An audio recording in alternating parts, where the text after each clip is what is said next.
It says, and David spake to the men that stood by him, saying, what shall be done to the man that kills this Philistine and takes away the reproach from Israel? For who is the uncircumcised Philistine that he should defy the armies of the living God? And the people answered him after this manner, saying, so shall it be done to the man that killeth him. And Eliab, his eldest brother, heard when he spake to the men. And Eliab's anger was kindled against David, and he said, why camest thou down hither? And with whom hast thou left those few sheep in the wilderness? I know your pride and the naughtiness of your heart, for thou art come down that thou mightest see the battle. I just got to pause right here.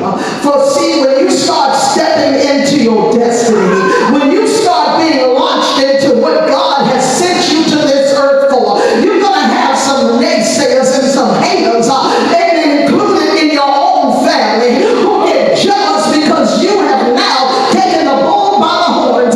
You're not worried about what folk think about you. David had already got somebody to see about the sheep. David knew that it was his time to ascend to a new level of fighting. Come on, somebody. And he knew that he didn't have time to sit up there and have a conversation with his brother about, should I go and talk to Saul about killing this giant? Should I do this? Ain't nobody got time for all of that.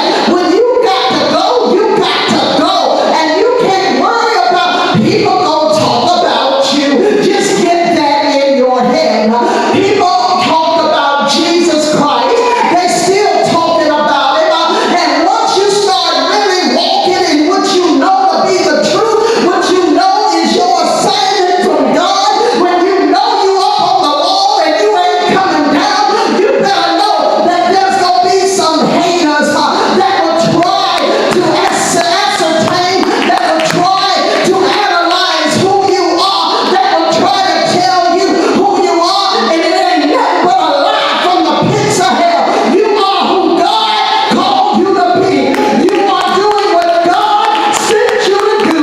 You can't worry about man or woman getting in the way, because it's so much more worth fighting for. You were chosen to win.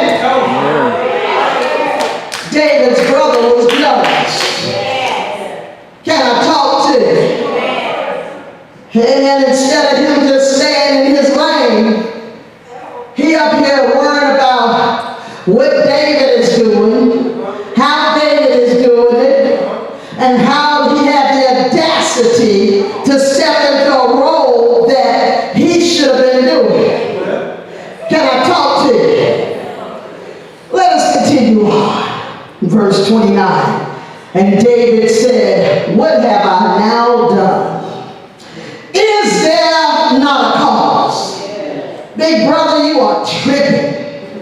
And he turned from him to one another. In other words, this is what David did to his brother.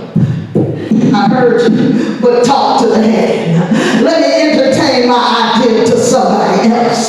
See, there's some folk you gotta tell them, talk to the hand, because the face don't want to hear it. Because see, you're talking foolish talk. You're talking things, amen, that are trying to hinder me from progressing. Come on, somebody. Glory to God. I don't need no folks that's gonna weigh me down. I don't need no folks that's gonna speak negatives out of their mouth. I need some folks that's gonna speak positive. I need some folks that's gonna be on my side.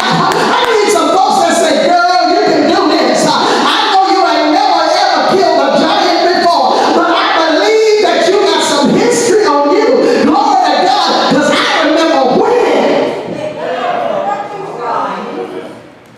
Let's continue. Verse 31, 1 Samuel 17.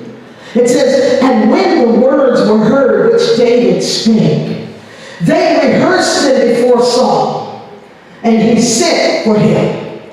And David said to Saul, let no man's heart fail because of him. Thy servant will go and fight with this Philistine. What you say? Look, David. But David was not looking at his stature. He was not looking at his age. He was not looking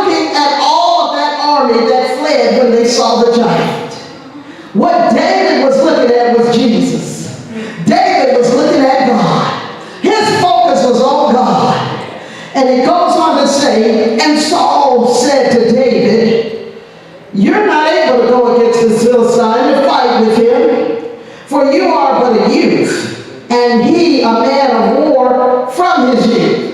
In other words, David, what you talk about, Willis? I couldn't believe what I was hearing. And they have been coming to me telling me what you've been saying to all the rest of the army. And now you are bold enough, big enough, bad enough to stand before me and tell that army not to be afraid, that let not their hearts be troubled, because you won't go out and kill it. He said, listen, boy, you're just a youth.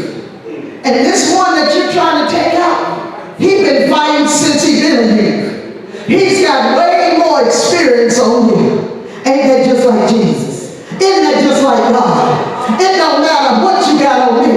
My God is greater than the storm and the calamity that has come against me. If God before me, who can be against me? A lion and a bear, and took a lamb out of the flock. And I went after him, and I smote him, and I delivered it out of his mouth. And when he arose against me, I caught him by his beard and smote him and slew him. Thy servant slew both the lion and the bear, and this uncircumcised Philistine shall be just like them, seeing he has defied the armies of the living God.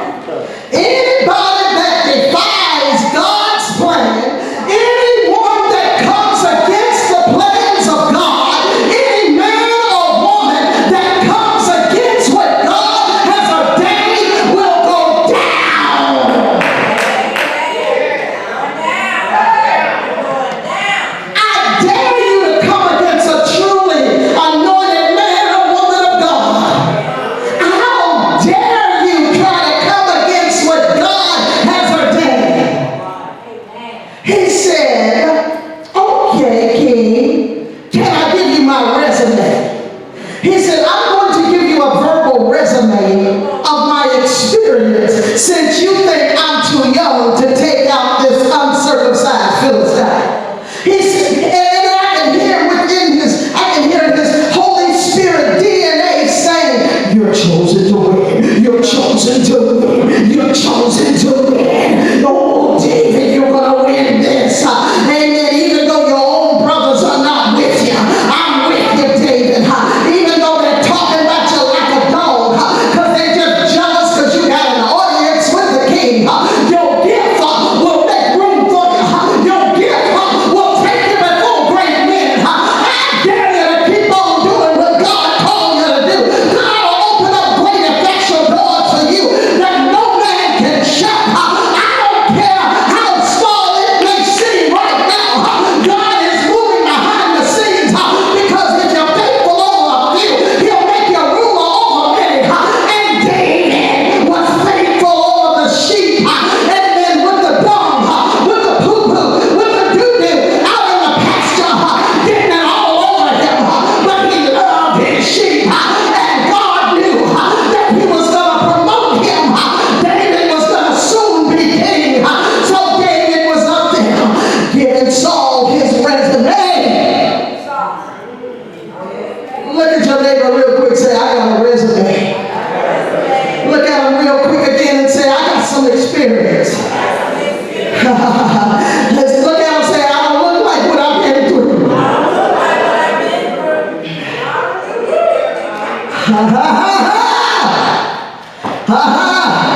A lot of folks think I'm this little good-looking Sister Diva black woman from Georgia, but baby, you don't know what I've been through. You don't know the power that's working on the inside of me. Glory to God. He's been training me on the backside of the desert. I bet you better hear me now. Glory to God.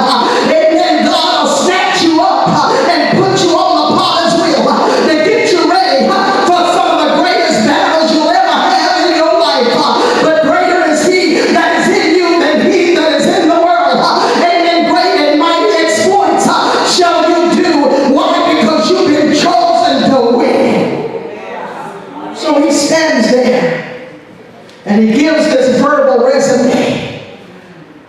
is what I can do. Can any of your soldiers tell you that they wrestle with a lion? Y'all know the lions stand about this tall. And their heads are about this wide. Come on now. I'm talking about those big 900-pound lions. And y'all will see a big grizzly now.